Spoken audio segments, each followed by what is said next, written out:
Fala aí, Augusto, beleza? As meninas, Júlia, Anister, muito bom. Pessoal, é aquele mesmo esquema, tá bom?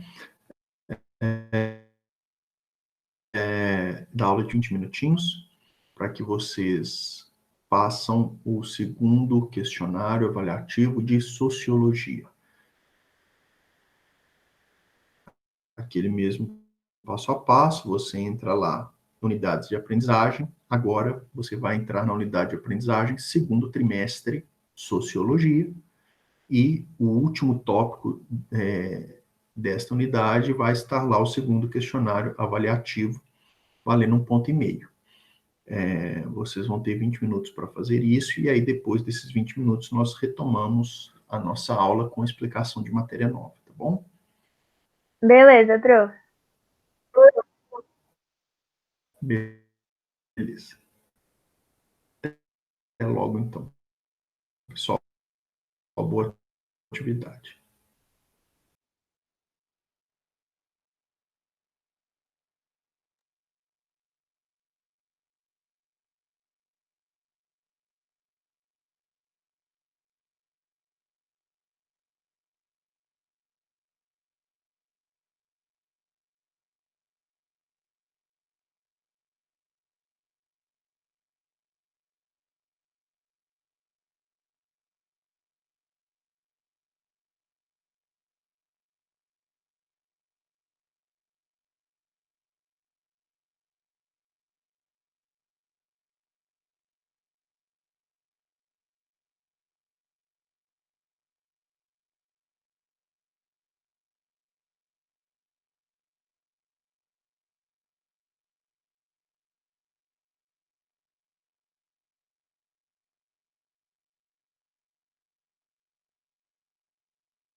Beleza, pessoal, vamos lá. O Lucas já escreveu aqui no chat que acabou. Que acabou. Alguém mais acabou? Escrevam no chat aí para mim quem já terminou a atividade.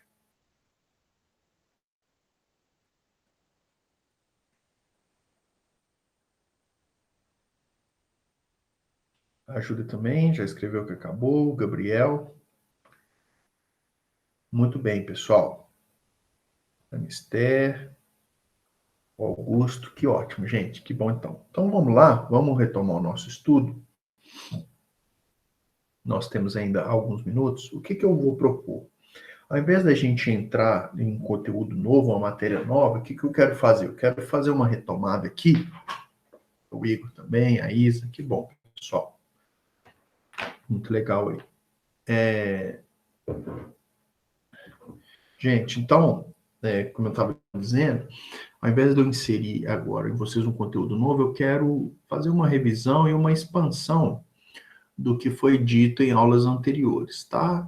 Especialmente na parte de movimentos sociais, que é uma parte muito importante do nosso estudo e que, por algum motivo, eu acabei passando a explicação de uma forma mais rápida, mais concisa, mas eu acredito que vale a pena a gente fazer uma revisão e uma ampliação de algumas questões aqui que foram trazidas no capítulo 6. Então, abra sua apostila aí no capítulo 6. Vou tratar um pouquinho de revisar com vocês alguns elementos do estudo dos movimentos sociais, né? Eu quero falar especificamente da segunda parte, os movimentos sociais na teoria sociológica, né? O primeiro aspecto do capítulo, voltando aqui, movimentos sociais e sociedade civil, o que importa da gente lembrar é a relação de interdependência entre sociedade civil e movimentos sociais. Lembrando que quando nós falamos de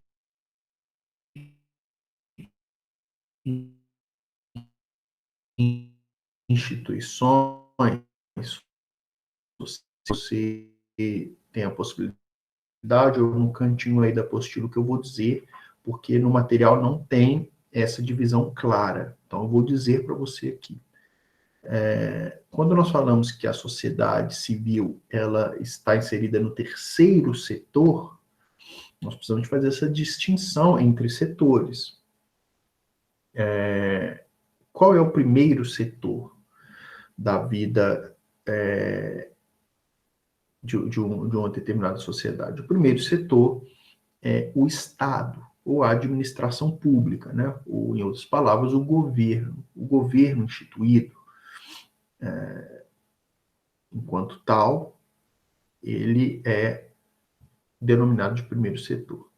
O segundo setor são as empresas privadas, né? As grandes corporações, cujo objetivo principal é o lucro, é a movimentação da economia e coisas afins. Quando nós falamos de terceiro setor, nós estamos falando de fundações, nós estamos falando de associações sem fins lucrativos e nós estamos falando especificamente de sociedade civil. O que é sociedade civil? Ou são grupos de pessoas, de cidadãos, que se organizam em prol de uma finalidade em comum, ou de um interesse em comum. Então, quando nós falamos que é fundamental para a existência de movimentos sociais que haja uma sociedade civil forte, quer dizer que há a necessidade de ter uma cidadania, de ter uma autonomia do indivíduo, dos direitos chamados de primeira geração, como nós vimos anteriormente, muito bem estabelecidos. Direito à vida, a liberdade de expressão, isso é fundamental, né? E também a propriedade, né, que são os direitos de primeira geração, como bem consolidados numa determinada sociedade, para que, então, mediante especialmente a liberdade de expressão, a liberdade de crença, se formem movimentos sociais, que são movimentos que buscam um interesse específico, né? Nós vimos que movimentos sociais, eles podem ter várias características, né? Inclusive, vocês fizeram a atividade avaliativa aí. Eles podem ser temporários, eles podem ser permanentes, eles podem ter uma organização formal, eles não precisam necessariamente ter uma organização formal, basta que seja identificado como uma mobilização de bem comum. Dito isso, pessoal,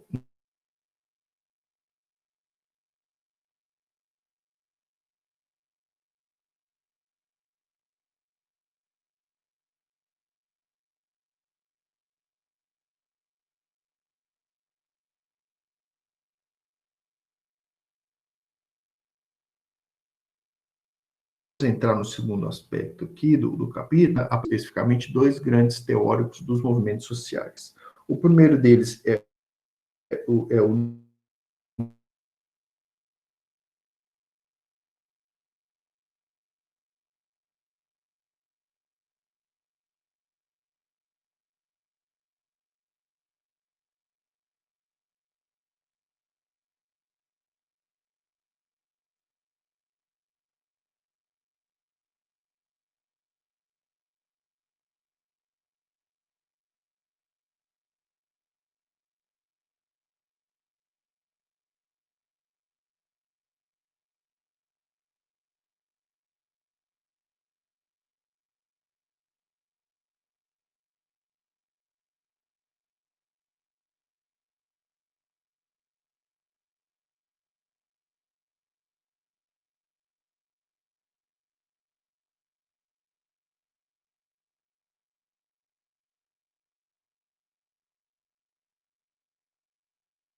Voltei então, pessoal. Peço desculpas aí para vocês.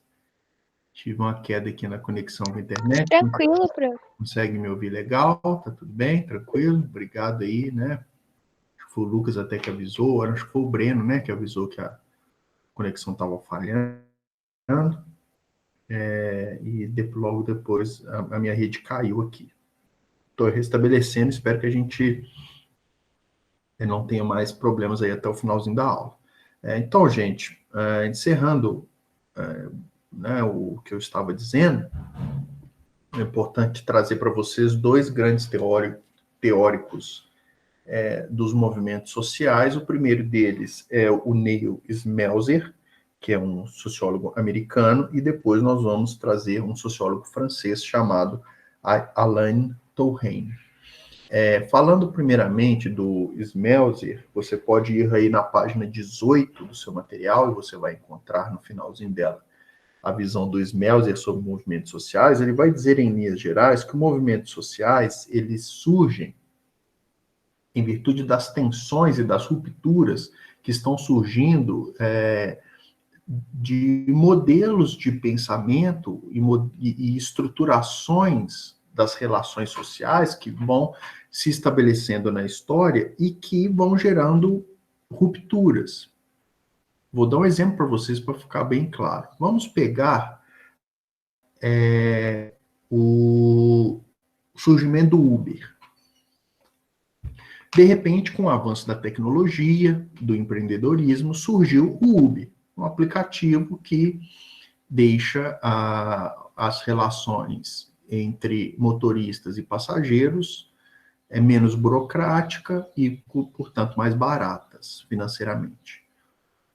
Diante dessa ruptura com um costume, uma tradição, uma classe de pessoas se sentiu profundamente prejudicada. Quem foi essa classe, pessoal? Os taxistas. Então, os taxistas que já estavam acostumados a ter o seu espaço no trabalho, né? Já tinham o seu espaço econômico ali, diante das necessidades de locomoção de uma determinada sociedade, eles se veem agora diante de um problema novo, que foi o surgimento do Uber.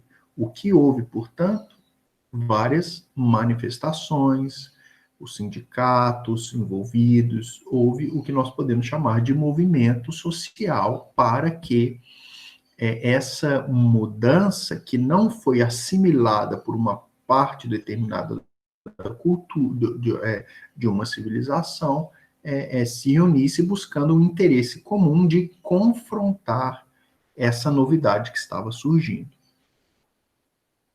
Por outro lado, nós podemos ter uma visão inversa também. Movimentos que vão não só reivindicar por não estarem adaptados a novos contextos sociais que estão surgindo, mas movimentos que vão buscar de forma a questionar tradições e costumes que já estão estabelecidas, mas que não acompanharam de fato as mudanças típicas de uma determinada sociedade, vamos dizer especificamente a abertura da cultura para a aceitação das práticas e da vida homoafetiva. Então você tem, ou por exemplo, do divórcio. Vamos pegar uma situação menos polêmica. Só um segundinho aqui, deixa eu fechar a minha porta aqui. Deixa eu só fechar a porta aqui, que minha neném acordou do soninho dela aqui e eu tô ouvindo o chorinho dela. Vou só fechar a porta aqui.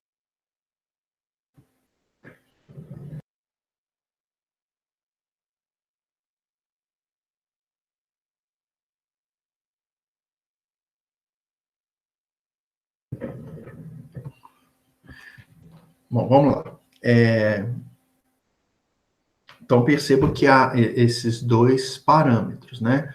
Ou um movimento social que surge para combater uma inovação que este grupo não se adaptou, ou ao contrário, um movimento social que surge para combater uma sociedade que ainda não assimilou uma determinada cultura que, de alguma forma, já está surgindo, já está se manifestando na sociedade, né? Eu trouxe para vocês o exemplo do divórcio. Pessoal, por incrível que pareça, o divórcio, né, era um tabu muito grande, ao ponto de ser o adultério criminalizado. Então, por exemplo, você trair alguém era um crime do Código Penal, né? Você cumpriu uma pena por ter traído. Só que, né, para o bem ou para o mal, como o adultério se tornou algo relativamente comum, houveram, e com isso a separação, né, o casamento acabou perdendo o estatuto que tinha anteriormente, começou a ser algo socialmente mais comum, a separação, né? Se você pegar há 50 anos atrás, a separação era um tabu muito grande social. Hoje em dia, muitos casais já se unem com essa expectativa. Se não der certo, a gente separa e vida que segue, né? Mas perceba que antes que isso ocorresse, precisou haver movimentos sociais que validassem essa mudança social, tornando o casamento algo menos fixo do que era anteriormente. Eu citei para vocês também o exemplo dos homossexuais, né, ou da homossexualidade, que era um tabu muito grande anos atrás, e que, a partir de movimentos sociais, LGBTs e coisas afins, tem se tornado algo socialmente mais aceito. Não estou entrando aqui no campo da moral, da religião, ou das convicções que nós podemos cultivar. Estou fazendo uma análise sociológica, tá bom? Então, hoje, na sociedade brasileira, o homossexualismo é uma prática comumente muito mais aceita do que era há anos atrás. Tanto que os movimentos sociais LGBTs conseguiram conquistas políticas, como o próprio casamento entre homossexuais, né, que agora é possível, segundo o nosso Estado, né, as leis brasileiras. Antes isso não era possível, nem mesmo o reconhecimento de união estável, né? Bom, o que eu estou querendo afirmar com isso? Então, a visão do Smelser faz essa perspectiva de que o movimento social está lidando com as tensões e conflitos existentes entre os grupos sociais. Por outro lado, o Alain de Touraine, que é o segundo teórico que eu quero trazer para vocês nesses minutinhos que nos restam, ele vai dizer que os movimentos sociais, eles não são necessariamente criados para lidar com esses abismos, essas diferenças que surgem com o avançar de determinados costumes, né, ou determinadas tradições, ou determinados desenvolvimentos que vão surgindo na sociedade. Não é esse fluxo e contrafluxo necessariamente. O que o Alain de Touraine vai dizer é que os movimentos sociais, eles constroem. Então veja que é uma atitude menos passiva, é uma atitude mais ativa. Os movimentos sociais, na verdade, eles constroem problemas sociais. Então, os problemas sociais, eles são elaborados pelos movimentos sociais. Então, você tem uma visão de um maior protagonismo dos movimentos sociais na construção e na transformação da cultura prevalecente numa determinada sociedade. E só para finalizar aí a nossa revisão, se a gente pegar o tópico 3, movimentos sociais no Brasil, eu cheguei a comentar com vocês, né, que o material didático nosso traz 2 grandes exemplos de movimentos sociais. O mais famoso dele é o MST, não é isso? Movimento, olha, o próprio nome sugere, Movimento do Sem Terra, que é um movimento social que busca a distribuição a distribuição agrária, né, a distribuição de posses, a reforma agrária como grande objetivo do MST. Por outro lado, também é mencionado as ONGs, é mencionado a influência da teologia da libertação nas comunidades eclesiais de base. São exemplos que são trazidos de movimentos sociais no Brasil. Importante é você entender que os movimentos sociais no Brasil eles ganham muita força a partir da década de 70, né? 60, 70, você tem o surgimento dos movimentos sociais, especialmente depois de 88, com a Constituição de 1988, vocês fizeram um trabalhinho, né, buscando identificar os principais aspectos das constituições, e nós sabemos que a Constituição de 1988, ela estabeleceu garantias fundamentais, garantias individuais, e com isso fortaleceu a sociedade civil. Naturalmente, fortalecendo a sociedade civil, você tem um fortalecimento dos movimentos sociais. Por último, nesse capítulo, as ações afirmativas, na página 22, recapitulando para vocês o que são as ações afirmativas. As ações afirmativas são o estabelecimento de políticas públicas. Qual é o vínculo que nós podemos estabelecer entre movimentos sociais e ações afirmativas? Os movimentos sociais, em linhas gerais, especialmente os movimentos sociais organizados e permanentes, eles têm por objetivo transformar as suas reivindicações em políticas públicas, em ações afirmativas. Lembrando, então, reforçando o conceito, as ações afirmativas são institucionalizações de ideais que formam políticas públicas. Um exemplo clássico de política pública que nós temos aqui no Brasil são as cotas raciais, não é isso? O que você tem? Você tem movimentos sociais ligados à cultura afro, aos negros, que vão lutar por maior igualdade social entre as etnias no Brasil, especialmente a etnia negra, que sofreu muito historicamente em virtude da escravidão, que se alongou durante muito tempo no Brasil, e que gerou uma desigualdade social muito grande, ligado à divergência étnica. E aí você tem um movimento social que vai gerar uma ação afirmativa, uma política pública de cotas raciais. Em linhas gerais, como eu disse, os movimentos sociais permanentes, mais organizados formalmente, eles visam a transformação política do país por meio de leis que vão favorecer os seus interesses. Nós temos, por exemplo, como eu mencionei anteriormente, o movimento LGBT, que conseguiu uma política pública, conseguiu uma mudança legislativa, né, de possibilidade do casamento entre homoafetivos. Nós podemos retratar também as mulheres, a conquista que as mulheres, os movimentos feministas tiveram na história com, por exemplo, o voto feminino, por exemplo, a igualdade salarial entre homens e mulheres, que é uma definição presente na Constituição Brasileira de 88, e várias outras conquistas que as mulheres tiveram, né, movidas por movimentos sociais. Tá bom, pessoal? Então, isso é o que eu queria trazer para vocês. Nossa aula já encerrou pelo avançar do horário. Quero mandar um beijão para todos vocês, reforçar novamente que eu estou com saudade de vocês, né? E que eu desejo um excelente final de semana para todo mundo, tá bom?